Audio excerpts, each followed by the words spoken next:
मॅझिनीचे लेख आत्मचरित्र नि राजकारण प्रस्तावना इसवी सन 1861. जेव्हा माझ्या राजकीय नि वाङ्मयात्मक लेखसंग्रहाची प्रस्तावना लिहिण्याची नि त्याबरोबरच माझा आयुर्वृत्तांत देण्याची मला प्रथम विनंती करण्यात आली, तेव्हा मी तसे करण्याचे नाकारले होते नि अजूनही मी ते लिहिण्याचे नाकारू इच्छिते.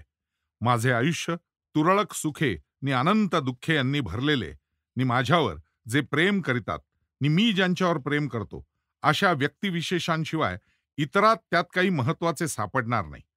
माझ्या आयुष्याचे जे काही सार्वजनिक स्वरूप आहे ते सर्व माझ्या लेखात प्रतिबिंबित झालेले आहे नि त्या लेखांचा सांप्रतच्या इतिहासावर काय परिणाम घडलाय हे ठरवणे माझे काम नसून ते जनसमूहाकडे आहे.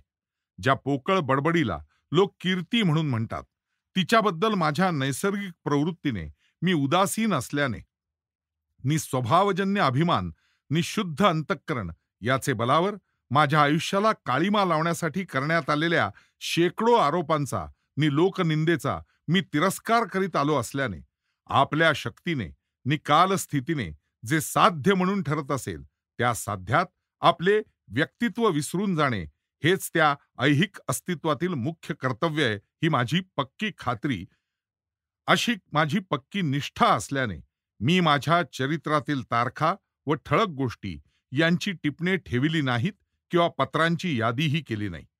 परंतु जरी मी सर्व टिपणे ठेवली असती तथापि त्यांचा उपयोग करण्याचे धार्ष्ट्य माझ्याकडून प्रस्तुतकाली झाले नसते. परंतु ज्या लोकांनाच त्यांच्या अस्तित्वातील प्रत्येक महत्वाच्या भागात सर्व युरोपची क्रांती घडवून आणण्याचा परमेश्वराने अधिकार दिलेला आहे, त्या लोकांची राष्ट्रीय पुनर्जागृती होत असताना तिच्यापुढे प्रत्येक आत्मचरित्र हे अत्यंत क्षुल्लक आहे. श्री सूर्यनारायण उदयाचलावरून आकाशात चढत असताना मेणबत्ती पेटवीत बसणे हा शुद्ध वेडेपणा आहे.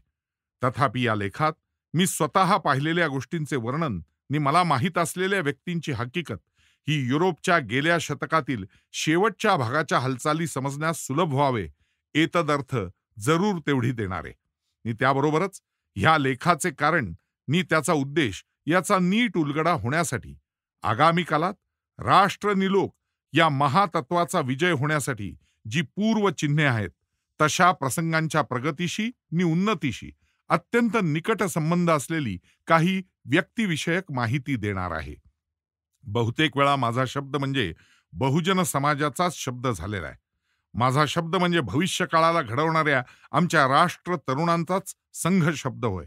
माझ्या लेखाची जी काही किंमत असेल ती ऐतिहासिक कागदपत्र या नात्याने आहे आणि म्हणून त्याचे सत्याचे समर्थनार्थ नि इटलीच्या खऱ्या खऱ्या अंतर्वृत्तीशी त्याचा असलेला निकट संबंध सिद्ध करण्यास्तव पुढे दिलेल्या गोष्टीचा आज नाही पण उद्या उपयोग होईल. इटलीच्या कृत्यांचा उगम नि त्यांचे साहित्य याचा शोध केल्याने माझ्या देशबांधवांना प्रस्तुत घडणाऱ्या चुका नि असलेल्या उणीवा याचे बरोबर ज्ञान जास्त सुलभ रीतीने होईल असे वाटते. Joseph Mazzini.